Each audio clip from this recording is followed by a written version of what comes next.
मैं कांग्रेस पार्टी से नहीं हूं। यहां के साथी बताएंगे, हमने कई बार कांग्रेस का विरोध भी किया है, लेकिन आज मैं कांग्रेस का वोट मांगने के लिए क्यों आया हूं आपके बीच? इसलिए कि आज इस देश में और हरियाणा प्रदेश में झूठ की सरकार है, लूट की सरकार है और फूट की सरकार है। इस सरकार को उखाड़ फेंकने के लिए, निवेदन करने के लिए आपके यहां का बच्चा, यहां रेवाड़ी के पास सहारणवास गांव का बच्चा आपके सामने हाथ जोड़ के खड़ा हूं।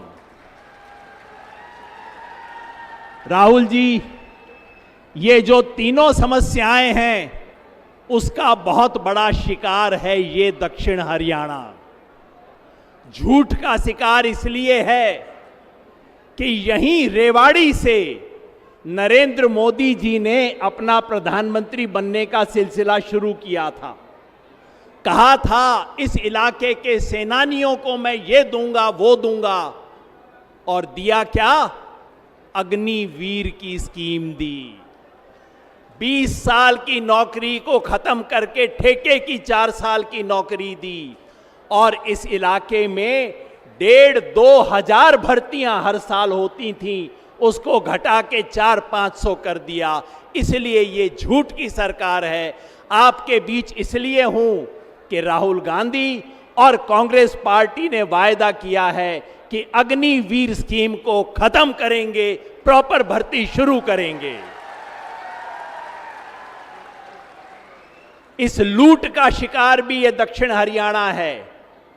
ये कोई धान का प्रदेश नहीं है, ये बाजरा का, सरसों का और थोड़ा गेहूं का प्रदेश है। किसानों को कभी फसल का दाम मिल जाता है, कभी नहीं मिलता। सही बात है ना? और बीजेपी से कहो किसान को दाम दो, कहते हैं हाँ दे देंगे, भीख की तरह देंगे, कभी कभी देंगे। मैं यहां पे इसलिए हूं कि राहुल गांधी और कांग्रेस पार्टी कहती है कि हम किसानों को एमएसपी की गारंटी, कानूनी गारंटी देंगे, लिख के गारंटी देंगे, इसलिए यहां हूं। और तीसरी बात, फूट सबसे खतरनाक। झूठ और लूट का तो फिर भी मुकाबला हो जाता है, लेकिन जो भाई भाई को लड़ाए उसका कोई मुकाबला नहीं है। हरियाणा में इन्होंने सिर्फ हिंदू मुसलमान का खेल नहीं खेला, 35-1 का खेल खेला है। हमारे इलाके में इसका असर भी है। इसलिए मैं यहां के सभी लोगों को कहना चाहता हूं, हमारे इलाके की सरदारी बैठी है, सबको याद दिलाना चाहता हूं, भाई एक नाम याद रख लेना।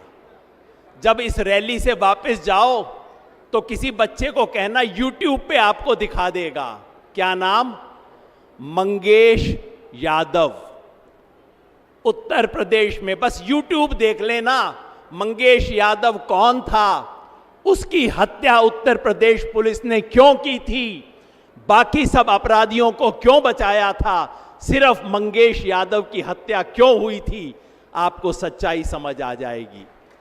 और सच्चाई ये है, जैसे हरियाणा में जाट समाज के खिलाफ सब लोगों को भड़काती है बीजेपी, ठीक उसी तरह उत्तर प्रदेश और बिहार में यादवों के खिलाफ भड़काने का काम बीजेपी करती है। ये बात गांव-गांव तक पहुंचाना आप।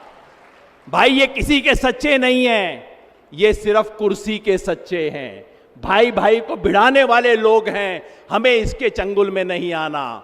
बस एक आखिरी बात और, इस इलाके में लूट, झूठ और फूट के अलावा एक समस्या और है, यहां राजशाही भी है। कड़वी बात है मैं कह दूं, हमारी बहन अनीता बैठी हैं, ये अटेली वाली हैं, ये राजशाही खत्म करेंगी ऐसी मेरी उम्मीद है। होगी?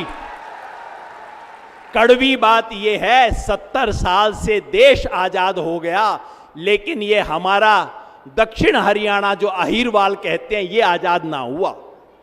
इसकी राजशाही आज भी चल रही है और राजशाही को आगे चलाने की तैयारी चल रही है।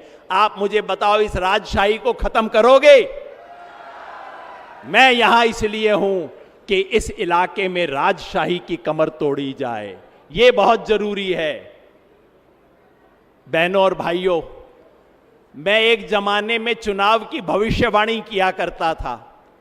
लोग मेरे से पूछते थे, इसलिए आज भी पूछते हैं, योगेंद्र जी बताओ इस चुनाव में क्या होगा। मैंने कहा जी इस चुनाव में 3 संभावनाएं हैं। पहली संभावना तो यह है कि पूरे हरियाणा में कांग्रेस की हवा चलेगी और उसको बहुमत आएगा। यह सही है या नहीं? फिर बोला कि भाई दूसरी संभावना क्या है? मैंने कहा दूसरी संभावना यह है कि हवा नहीं, कांग्रेस की आंधी चलेगी हरियाणा में। यह सही है कि नहीं है?